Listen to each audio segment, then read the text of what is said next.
From Cited Media, this is Darts and Letters. I'm Gordon Caddick.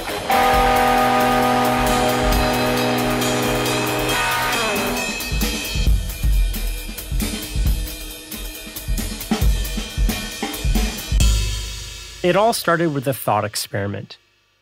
You're walking past a shallow pond and you see that a child is drowning. You realize that unless you wade into this pond and pull the child out, the child is likely to drown. This is the philosopher Peter Singer, and his thought experiment is from an article published in 1972 called Famine, Affluence, and Morality. The article confronts us all with a simple question. Do you save the drowning kid? There's no danger to you because you know the pond is just a shallow one, but you are wearing a nice pair of shoes and they're probably going to get ruined if you wade into that shallow pond. So, of course, when I ask people this, they always say, well, of course, forget about the shoes. You've just got to save the child. That's clear. And then I stop and say, okay, well, I agree with you about that. But for the price of a pair of shoes, if you were to give that to Oxfam or UNICEF or one of those organizations, they could probably save the life of a child, maybe more than one child, in a poor country where children are dying because they can't get basic medical care to treat very basic diseases like diarrhea or... In my case, Singer's math lines up almost perfectly. According to UNICEF, for about $100 they can buy enough food to save a child. And right now, I'm actually wearing a pair of leather slippers that cost me about the same, $100. They were a totally unnecessary luxury. So the thinking goes, maybe I shouldn't have bought the slippers. Maybe a kid is hungry because I decided to buy these slippers rather than give my $100 to UNICEF. Singer's article became one of the most famous articles in contemporary ethics. And it started a movement called Effective Altruism. Many people call it EA for short. EA wants to help as many people as possible and prevent as much suffering as possible. They measure their effectiveness in simple utilitarian logic. You can quantify which charities give you the best bang for your buck. So they've basically come up with a math for morality. They've made it quantifiable and technical. Perhaps because of that, they've become very influential in the Silicon Valley world. And one of their chief evangelists is Sam Bankman-Fried. Yes, that guy, SBF, the guy who ran the crypto exchange FTX. About 8 months ago, SBF actually interviewed Peter Singer. His microphone is a bit muffled, but it is still very interesting. SBF is gushing to one of his philosophical idols. Peter, it's really great to talk, and it's always lovely. You've been one of the biggest influences in my life, philosophically and practically in terms of what I've ended up deciding to do, and I know I'm not alone in that camp. Thanks, Sam. It's always good to know that I've had an impact on people. And in the conversation, he asks Singer what the role of crypto is in EA. Singer does consider that there are some drawbacks to crypto, like environmental impacts or criminal activity, but he says there are some positives. As I said, the big positive is if there are people who have crypto and that they're interested in donating to effective charities, then that's a huge plus that comes out of this. This kind of thinking is called earn to give. That's become a huge mantra in the EA community. It's simple. You just have to run the utilitarian logic forward a bit. So we've already established I shouldn't have bought my luxurious slippers. There was a better case for giving my money to UNICEF. But let's think more ambitiously than my initial $100. Maybe I should be focusing my energies on earning more money so I can save more people. Because obviously, if I had $200 to give, well, that would save more kids. So what does this mean about how I live my life? Well, I can make do with my existing meager income and give a little bit up to charity, or I could change my priorities and try to become fabulously wealthy. Then I could give a lot more away. That's exactly what SBF said he was trying to do. Mostly what I think about is what role should I be playing here? And I got into finance in the first place to try and maximize the amount that I can donate to some of the most effective causes. SBF has been donating to the EA movement. Just last year, he donated $130 million to a fund. And outside of SBF, they've actually raised billions. As of recently, $46.1 billion. When was the last philosophical movement that you've heard of that has raised that kind of money? And this money is really pushing EA to new intellectual frontiers.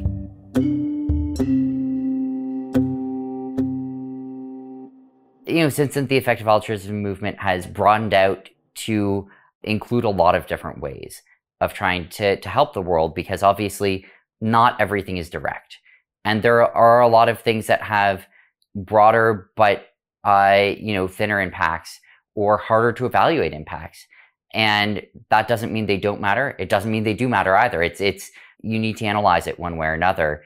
And I think it's identified a lot of particularly promising areas in addition to kind of developing world health, animal welfare, especially on factory farms, and looking at things that could have really big impacts on the long run future of the world, because anything that you do that affects the whole future, it might be affecting tens of trillions of future people.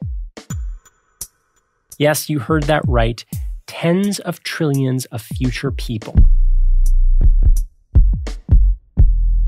This is Longtermism, a major branch of the EA movement. It's where a lot of people are going today and where a lot of the main intellectuals are focusing their energies. These are people mostly based at Oxford, and the main long-termists are guys like Nick Bostrom, MacAskill, and Toby Ord. These long-termists focus on what they call existential risk. And that doesn't necessarily mean climate change, perhaps not climate change at all. They mean risks that could completely wipe out the human race. And they also mean risks that are far off and distant. So let's go back to that kid in the shallow pond. I could save them by wrecking my shoes. I could save another kid by donating $100, and I could save two kids if I donated $200. But what about future kids thousands of years from now? In long-termism, they're no less worthy than the kids of today. So if my actions today could play some small part in preventing human extinction, then actually I'd be saving billions or trillions of kids. And it's not just preventing extinction, it's about encouraging human flourishing of a sort. What if we can colonize space? What if we could reach a kind of transhumanist transcendence? You just have to run the utilitarian math forward. If more people can live more fulfilling lives, that is a higher expected utility. And those future people in possible worlds, they're no less worthy than the people of today. In fact, if we don't make their future possibility a reality, that is actually wasting their potential. This is what long-termists call astronomical waste.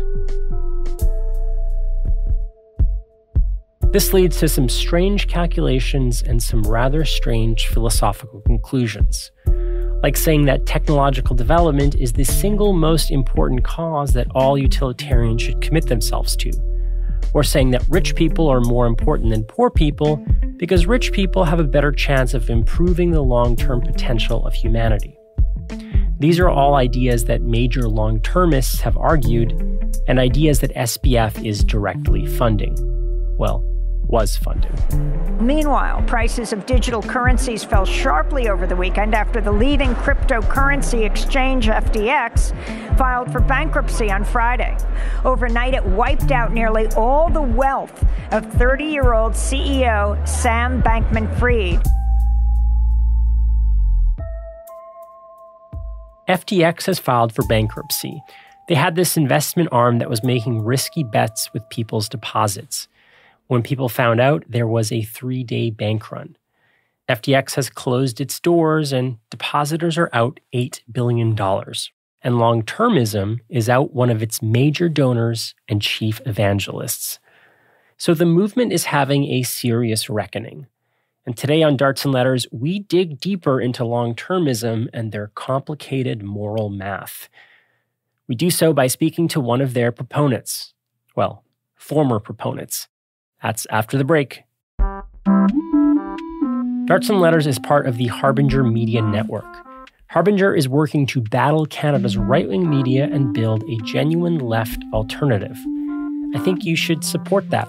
I do. Right now, they've got a fundraising campaign that runs until December 15th. The first 50 people who donate $10 a month will receive a book of their choice from the publisher Between the Lines. They've published such books as Disarm, Defund, and Dismantle, Feminist City, and Gentrification is Inevitable, and Other Lies. To support Harbinger Media and get your book from Between the Lines, go to harbingermedianetwork.com/join.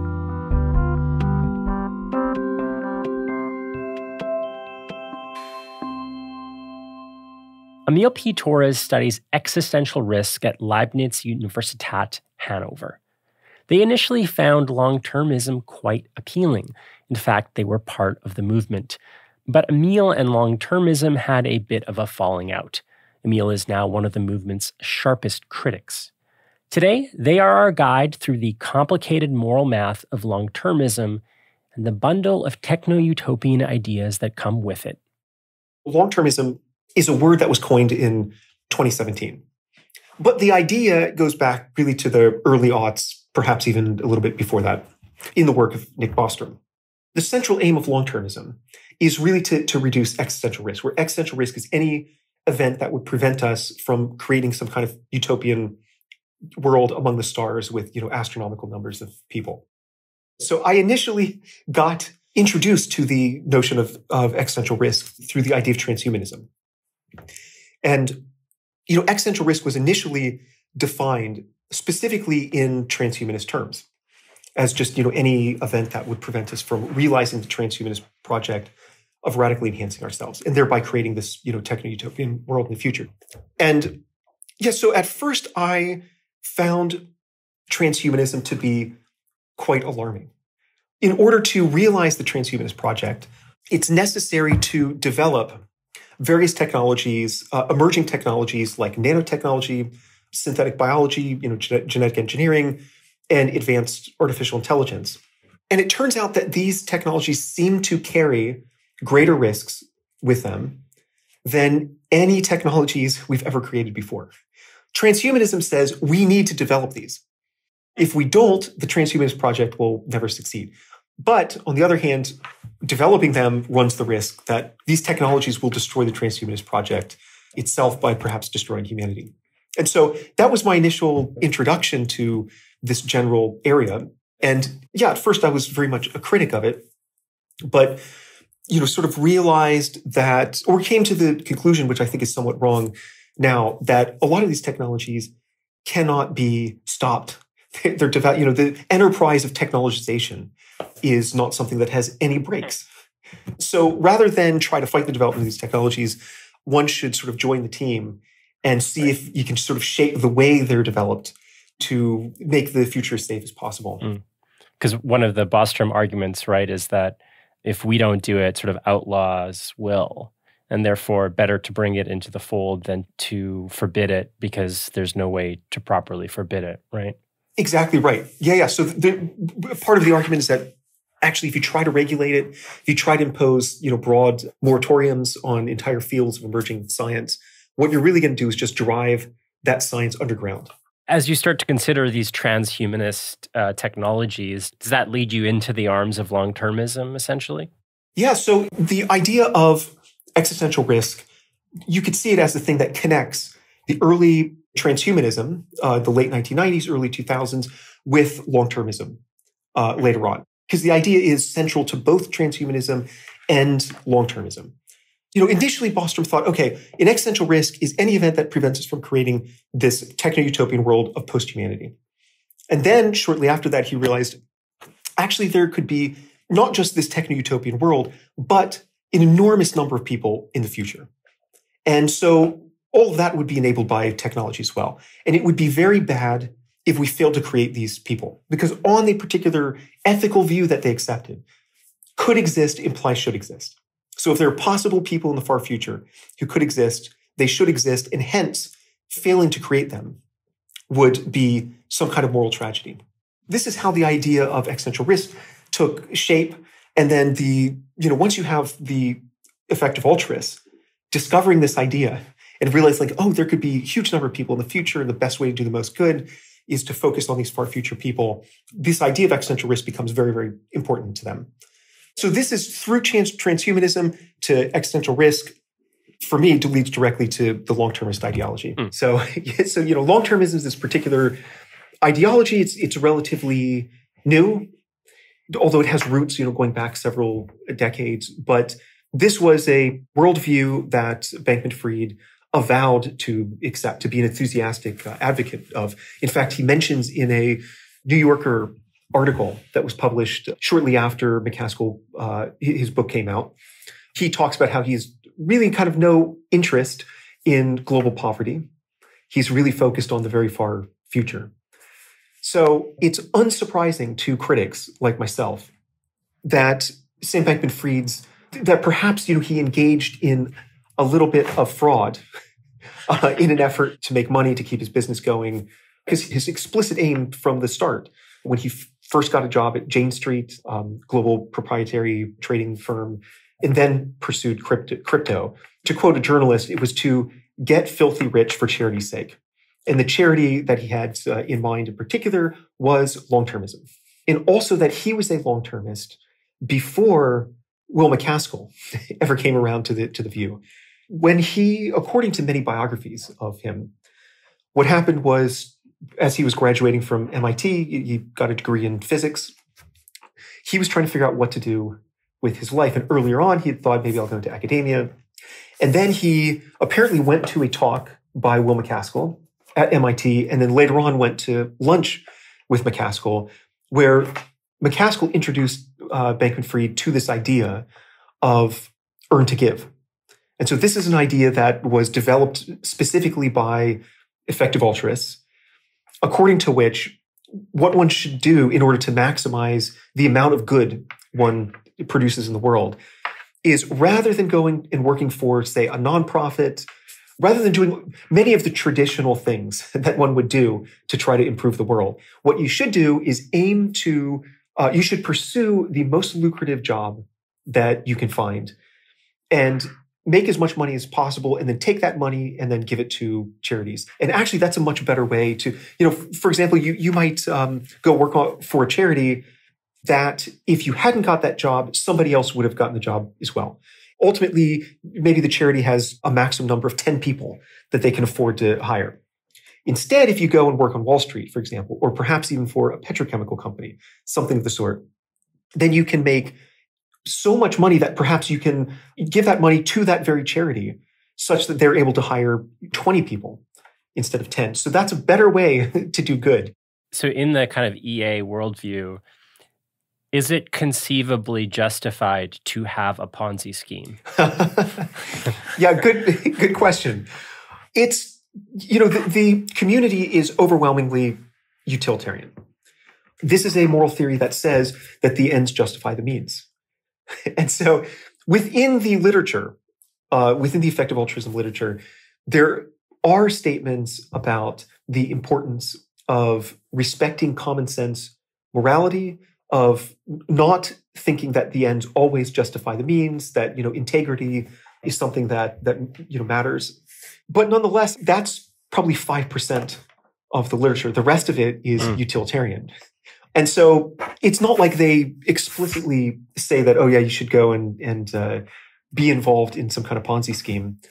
It's tacit all over the place that that's sort of okay. And in fact, MacAskill was, still supported, and the EA community in general still supported Sam Bankman-Fried's enterprise, even after he, maybe it was probably a year ago or so, went on a podcast and described DeFi, which is something that he trades in and I guess makes available on his FTX platform. He described it as a Ponzi scheme. And the interviewer himself was quite shocked by this particular description. Nobody in the EA community had any problem with that. So, that certainly says something about the sort of moral character, what the limits are for individuals in this community. It seemed to me, at least as a lay observer of these discourses, that they were very much concerned with global poverty. They're kind of do-gooders.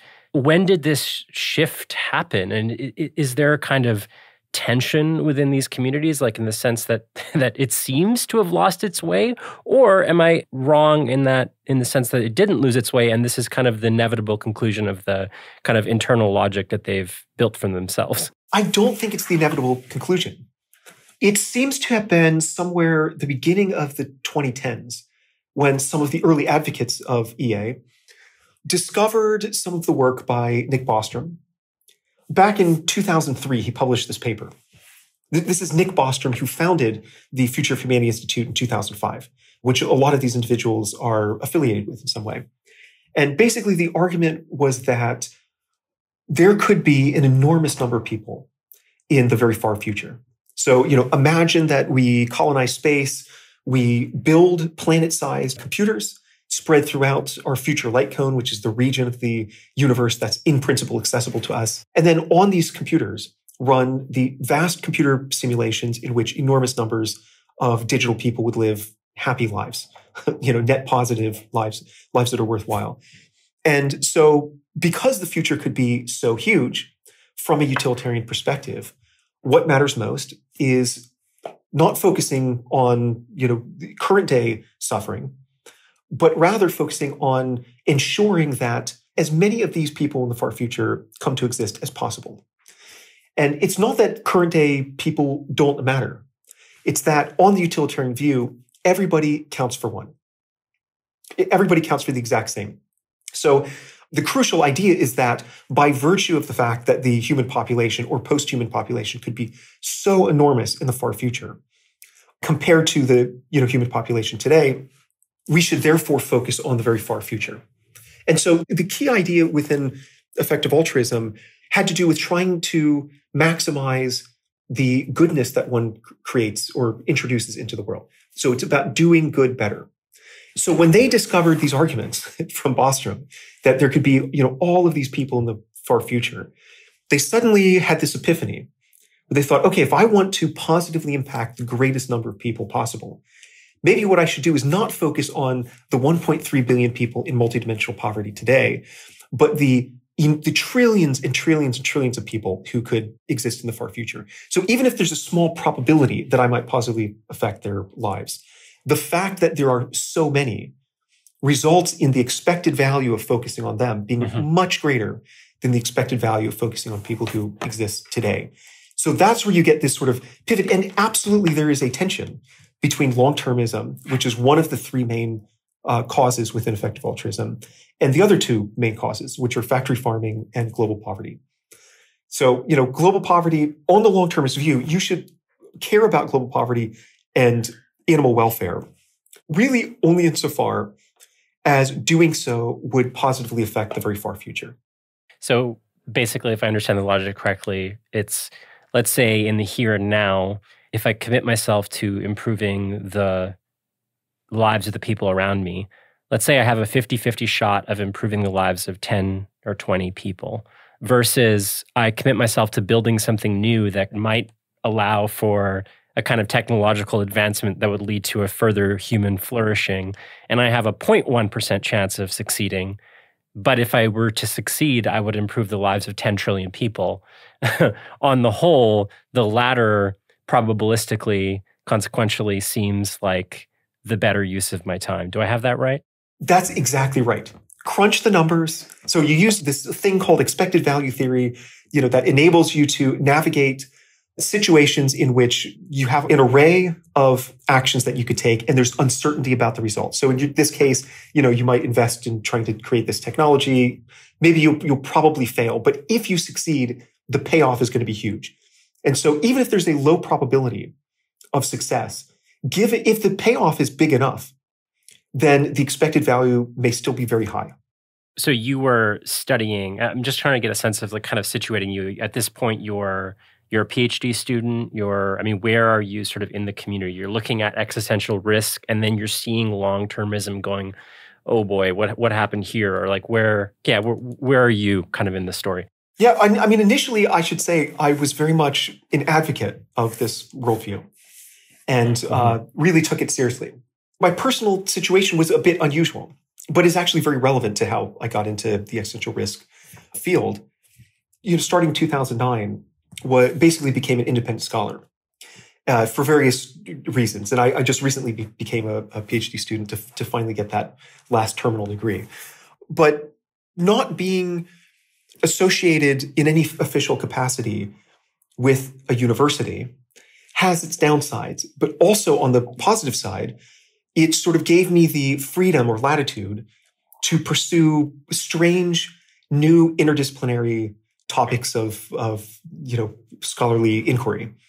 Existential risk is a very interdisciplinary, the field that's built up around it is very interdisciplinary and doesn't really have a home, even in philosophy departments. And when do you start to raise questions about where you're going and where this field is going? Yeah, I think it was really 2018 when I was working on a book that became part 2 of the forthcoming book.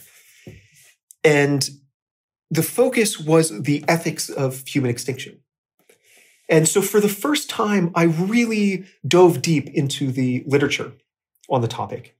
So that sort of forced me to seriously think a bit deeper about the underlying philosophical foundation of the long-termist worldview. And the more I dug around, the more convinced I was that these foundations are actually really quite weak. Part of that was that I had read some of the writings, books and papers that had been published on apocalyptic terrorism and apocalypticism, and realized that a lot of these movements that went on to commit atrocities, to engage in violent acts, were motivated by ideologies that at their core contain the very same ingredients that long-termism contains at its core. Many of the apocalyptic terrorist groups in the past began as very peaceful, explicitly peaceful. They had a very passive kind of mode of trying to usher in the anticipated utopian world that they were looking forward to. And then there was some situation that triggered a switch to an active mode. And hence, I became very concerned towards the end of 2019, for the first time, that long-termism could potentially justify, in the minds of true believers, acts that involve violence, that are aggressive, perhaps even, I don't think this is hyperbole to say, perhaps even genocidal. And so, yeah, that led me to become very worried about where the fact that this movement was becoming increasingly influential in the world. How could it justify violence? Utilitarianism, this moral theory, has had a significant influence on long-termism. And utilitarianism says that the ends justify the means. Once you have this sort of ends justifying the means mode of moral reasoning, and along with that, this view, which follows directly from it, that there's nothing intrinsically wrong with fraud, with lying, with, even there's nothing intrinsically wrong about murder. All that matters are whether the consequences are, maximize good, maximize value or not. And so when you pair that with this utopian vision of astronomical payoffs in the far future, right, then you sort of have everything you need for somebody who really buys this view and really expects there to be this utopian world in the future to engage in acts that, to them seem justified insofar as those acts will, increase the probability of realizing this techno-utopian future. That's why I think it's so dangerous. When you start asking these questions, presumably you didn't start with, hey guys, this could justify genocide. I mean, how do you start asking those questions in those communities, and what are their reactions to you? When I initially articulated this idea, the reaction was very hostile and resulted in a lot of quite tense debate, I think, within the community. I mean, frankly, a lot of people just stopped talking to me because they didn't want to believe that actually the ideology contains these ingredients that could be very, very dangerous. So it was not a positive reaction.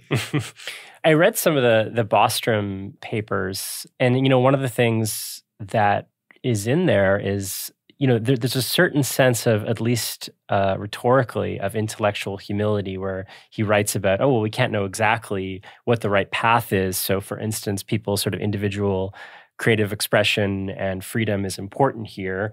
And so it has me thinking, in this sociologically and intellectually in this context, you might think, well, isn't there a chance we are wrong about something? And then therefore, on the long-termist view, that could have really dire long-term repercussions. So you would think, at least in a community like this, that somebody like you would be very valuable, because then it could get you to sort of check your priors. And, obviously they're philosophy bros and they're all about that, at least rhetorically. So why weren't they more open to that kind of debate, even if they don't come to the same conclusions as you? It's a good question. They do profess to be interested in what they call crucial considerations, which is some consideration that would result in a very significant change in fundamental aspects of one's worldview. 180-degree turn. So this is something they explicitly are interested in discovering. But in practice, I think that part of it is that the community has become so wealthy and has made so many connections with billionaires and other wealthy donors that a significant pivot would have major consequences for funding. And so they've sort of put themselves in this situation where they don't have much wiggle room. I think also, a lot of them come from a particular background, computer science, analytic philosophy, and so on. And as a result, don't have a good sense of the rest of the humanities. A lot of them haven't studied history. And so it becomes, I think, sort of easy for them to dismiss critiques that draw from, say, apocalypticism studies or, history and so on. Well, we're different, and our decisions are based on really robust calculations using expected value theory, and long-termism draws a lot from economics. So there's a sense that, actually the base, the foundation of their particular view really is quite robust. And, so when I introduce my critiques, it's just like, oh, that seems just out of left field and implausible. And so, yeah, but it's very unfortunate they didn't listen. What was this like for you to be a part of this community, to then have them, first of all, not be receptive, but second of all, just basically shun you? I mean, what was that like for you? Yeah, I did know a lot of people in the community. My thought was that if various colleagues of mine are this kind of dogmatic about their view, it's not worth having them as colleagues. So yeah, it was more than anything, it was just disappointing, I think, because I had considered Effective Altruism to be an intellectual home for a time. Part of that was because they had said on so many occasions that they value critical discussion and critiques of their views and so on. So to discover that wasn't the case was just very disappointing. And like I said before, it just reinforced my suspicion that there is a kind of cultishness to the community.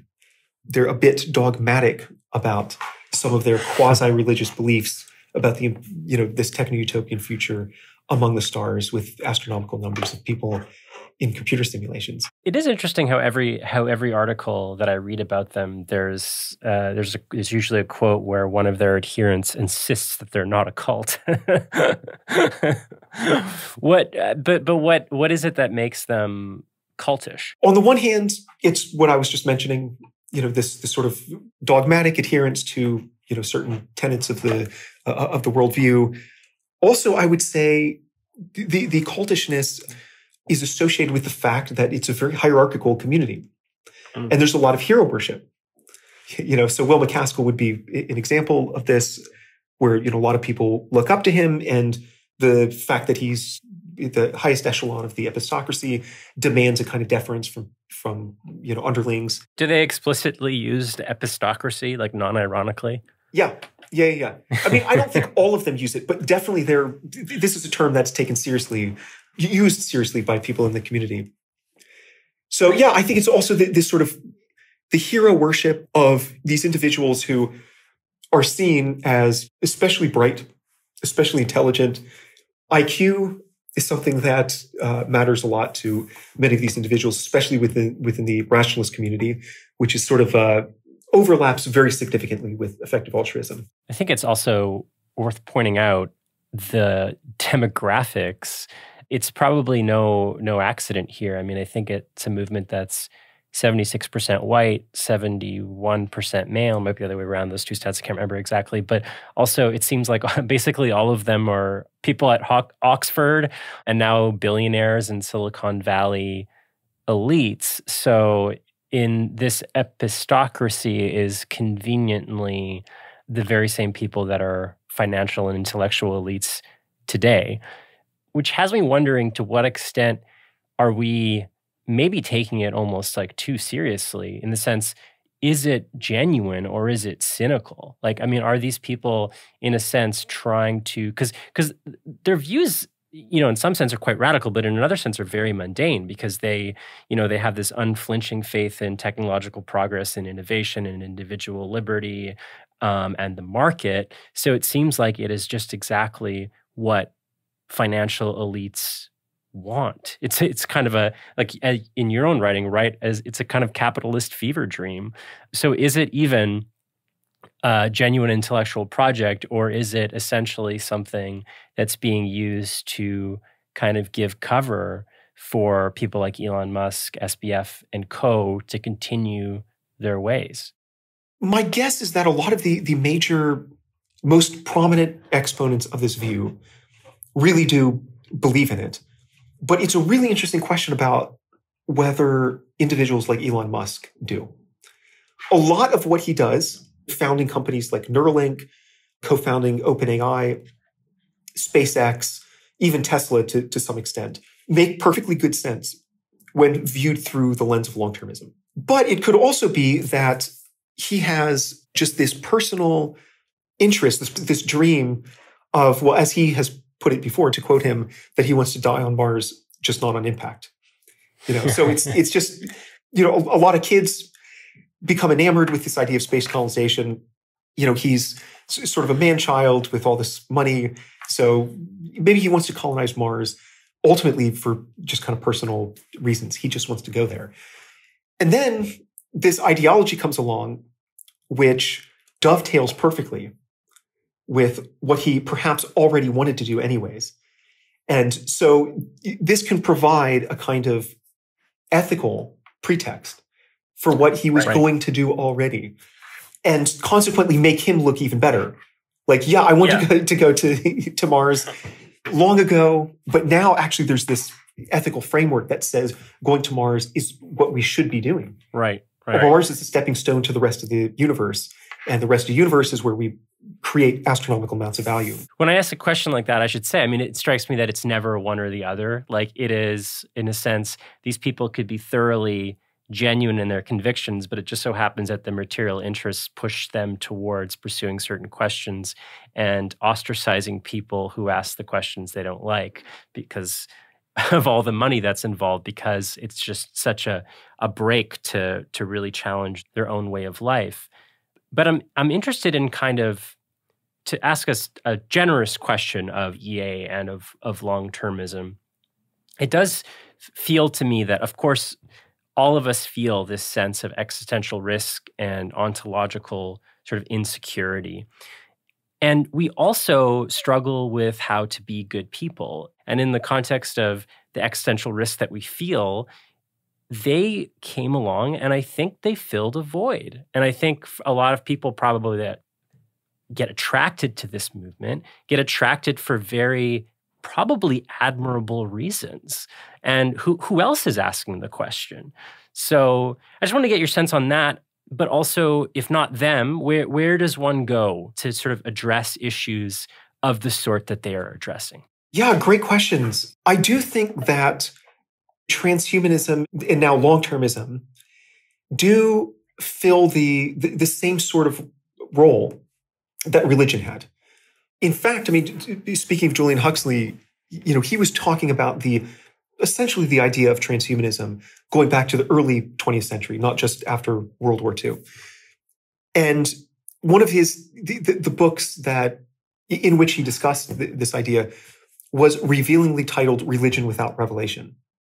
So it was about this, secular humanist worldview that could provide one with meaning, that could give one a certain kind of hope for the future that atheists or agnostics have lost because, religion became, during the 19th century, increasingly implausible. And, even Bostrom himself, in this very long document that he wrote with the help of many other transhumanists, called The Transhumanist Fact, Frequently Asked Questions, he also mentions that transhumanism is essentially, modern-day religion. Rather than relying on supernatural agency to usher in this utopian world in the future, it's us. It's our responsibility. It's our ingenuity that is going to enable us to, in this world, in this life, create this a utopian world. So there is as a result, a kind of seductiveness to it. I certainly can relate with it. The long-termist vision, it's this grand view of what we could become. The idea that we live in the hinge of history, the time of perils, one of the most important moments of human history when we decide whether we go extinct or whether civilization collapses irreversibly, or we begin to colonize space, starting with Mars and so on. That's sort of up to us. So this is a pivotal moment on this view that, as a result, can give one a sense, a very powerful sense of meaning.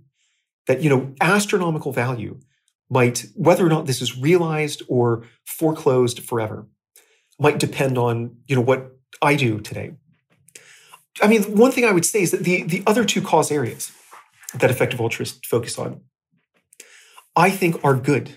I think there are reasons to be critical of certain aspects of EA. Some of the frameworks they use, the fact that much of the literature is built on a utilitarian ethics or draws from utilitarianism in some way. Lots of stuff to criticize, but the two main cause areas, global poverty, animal welfare, I think are very good ones. So I don't think all of EA should be demolished. I don't think it should be razed to the ground. I think long-termism is extremely dangerous, particularly radical long-termism, and that I am very much worried about. But EA in general, I think, does have some problems, but overall, there is a lot within EA that is worth salvaging. Yeah, it strikes me that there's philosophical critiques. There's no one individual sort of quantitative metric to measure the good, capital T, capital G, and we can talk about sort of the strange traps that a kind of vulgar utilitarianism puts you in. But I will, to their credit, say that being a good person is a difficult thing that requires intellectual and moral courage and commitment. And to the extent that EA can sort of shake you from just fulfilling the intuitive moral obligations around you, and that's that. I mean, that's a good thing, I think. But if it leads one inevitably to this, that's not a good thing. But maybe it doesn't. Maybe it doesn't inevitably lead one to this. Maybe this is just a very bizarre pathological outgrowth of it. I don't know. I don't think there's anything inevitable about accepting EA and then ending up at long-termism. And I know that there are plenty of people in the community who have really pushed back against the long-termist cause area. And I think that's a good thing. It's very promising. I am sympathetic with this idea that we should try to be as rigorous as possible in deciding where our finite resources go. I myself, am committed to donating basically everything I make over 35,000 euros a year. So when I decide to donate, some of the EA suggestions are useful as points of reference. But I mean, beside that, EA is not just a philosophy, it's a movement as well. And I think there's all sorts of serious problems with the movement. Like we were saying before, it is very cultish. But you do not need to be a member of the movement to look at the philosophy and say, oh, there's something worthwhile here. So long as it doesn't lead one to long-termism, to see the loss, quote unquote loss, of all these future people in computer simulations as some kind of massive moral tragedy that we should avoid at pretty much any cost.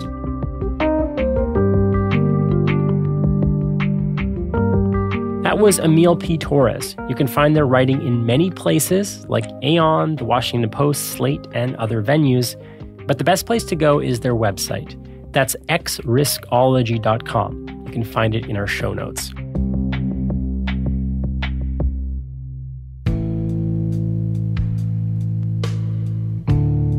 And that's it for this week's episode of Darts and Letters. We are produced by Jay Coburn, Mark Apollonio, and Ren Bangert.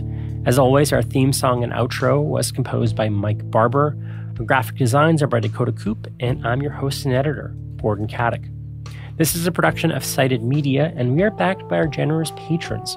Join us and join them by going to patreon.com/darts and letters. Thanks for listening. Check back in 2 weeks.